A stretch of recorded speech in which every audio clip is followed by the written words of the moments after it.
어떤 우리가 문제가 생기고 또 어려움이 생길 때 누군가에게 도움을 요청하는 것은 또 그런 존재가 있다라는 것은 참 귀합니다. 물론 요즘 같이 오히려 더 가족 중심의 또 이런 사회일수록 또 우리가 부모에게 도움을 받고 또 자녀들이 또 부모에게 도움을 줄 수 있고 또 요청하고 뭐 그럴 수 있는 거라면 참 감사하죠. 우리의 피할 길을 찾고 또 우리에게 도움을 구할 수 있는 어떤 의지할 사람이 있다면 참 감사하고 기쁠 일입니다. 우리가 그렇게 잘 피해야죠. 근데 이제 말하지 않고 또 이야기하지 않고 또 도움 구하지 않고 어떤 일이 벌어지고 또 어떤 상황이 되었으면 여러분 수습을 어떻게 할까요? 그렇게 할 수 없는 것이죠. 또 우리가 가깝다라고 생각하는 사람이 일이 다 벌어지고 나서 그제서야 도움을 구하면 참 어떻게 해결해 줄 수 없는 안타까움, 그리고 왜 이제서야 이야기하는가라고 하는 이야기를 하게 될 것입니다. 그래서 우리가 어떤 어려움이 있거나 또 요청할 일이 있거나 도움이 필요할 때 우리 주변에 도움을 구하고 또 요청하는 것은 또 그것을 또 믿음으로 선다는 건 굉장히 중요한 의미입니다. 내가 연약하고 내가 실패해서 도움을 구한다라고 생각하는 요즘 시대에 남에게 피해를 준다라고 하는 이 생각하는 이 시대에 오히려 나의 아픔과 어려움을 공유하고 또 기도 요청하고 또 그런 도움의 요청을 받았을 때 기꺼이 기도할 수 있는 믿음의 관계는 참으로 좋은 공동체가 되는 것이고 또 아름다운 공동체가 될 것입니다. 오늘 우리가 읽은 시편의 저자인 다윗이 자기가 피할 곳을 어디에 두어야 될까? 내가 그 요청, 나의 어려움을 해결하기 위해서 그 요청을 어떻게 해야 될까? 라고 하는 고민이 담겨 있는 시편입니다. 이 시편은 사무엘상 21장을 배경으로 하고 있습니다. 다윗이 사울 때문에 이제 피해서 쫓겨다니는 도망자의 신세가 되었습니다. 광야로 나가서 생각해 보니 어떻겠습니까? 막막하죠. 자신을 따르는 젊은 군인들이 광야에 나섰지만 이 사람들, 자기를 따르는 사람들과 함께 어떻게 생존할 수 있을까?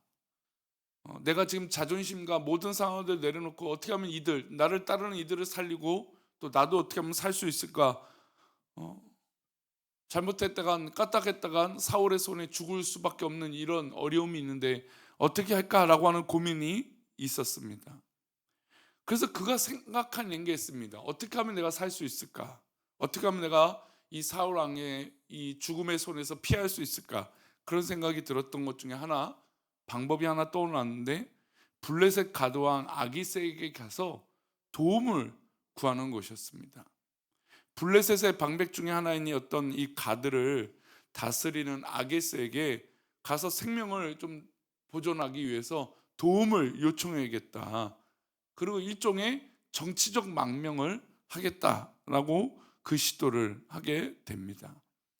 가드왕 아기스는 맨 처음 이 다윗의 도움의 요청에 흥미를 가졌습니다.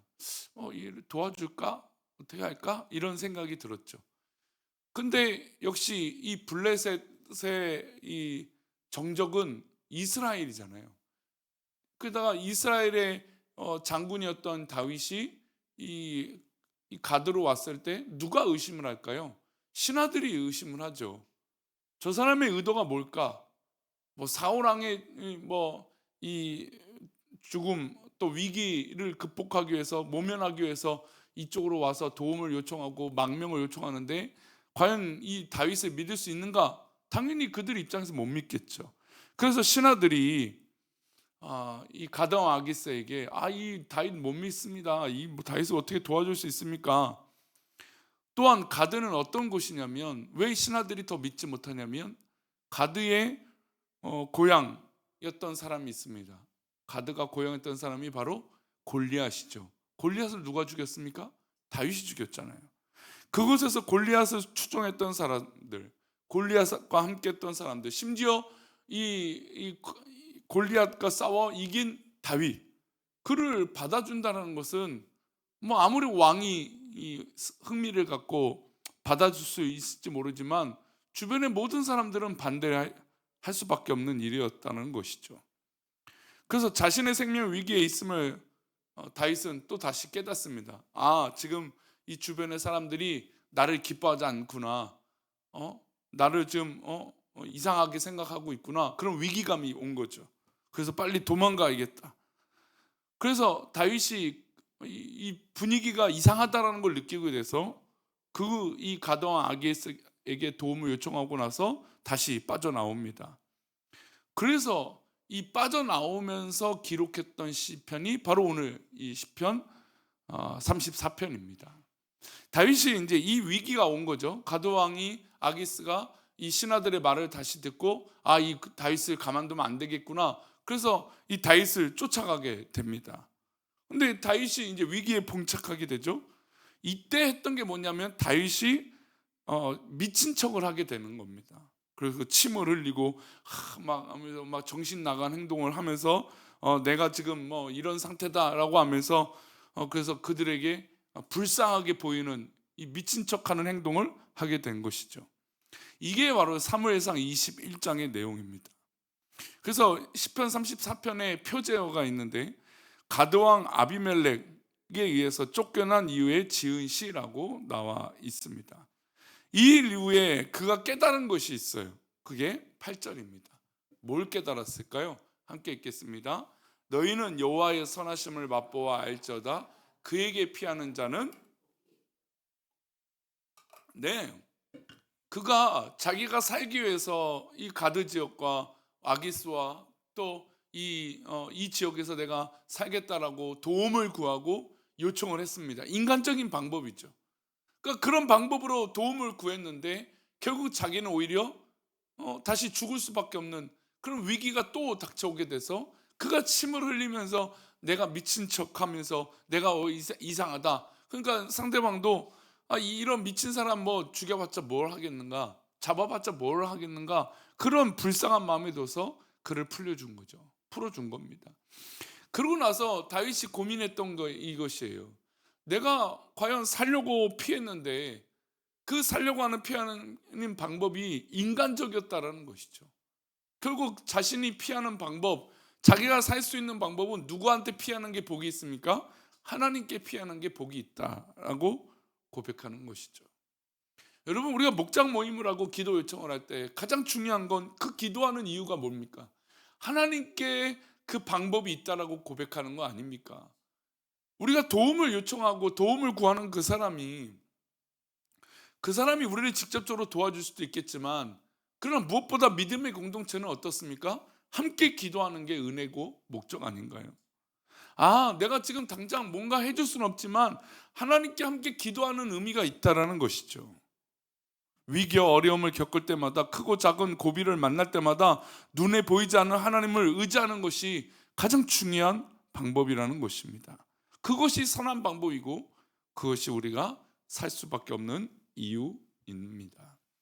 그렇다면 그 장소나 사람이 우리를 배신하는 경험을 하게 된다는 것을 잊지 말아야 됩니다. 우리가 인간적인 방법을 선택할 때 그 인간이 우리를 배신하기도 하고 우리를 더욱더 아프게 만들 수 있다는 겁니다. 마치 지금 다윗은 그것을 깨달은 거죠. 자기가 살기 위해서 이 가드 지역에 도망하고 뭔가 정치적으로 도움을 받으려고 했는데 오히려 그가 다시 쫓기는 신세가 된 것입니다. 다윗은 가드왕 아기스에게서 겨우 풀려났습니다. 미친 척하고 침을 흘리고 난 이후에야 겨우 풀려났습니다.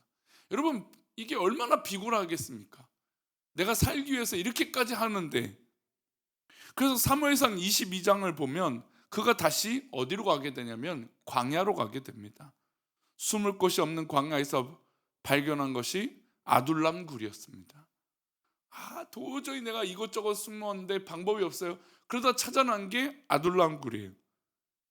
근데 이 천의 요새 아둘람 굴에서 그를 따르는 몇 명이 등장하게 되냐면 400명이 용사와 그와 함께 숨게 됩니다.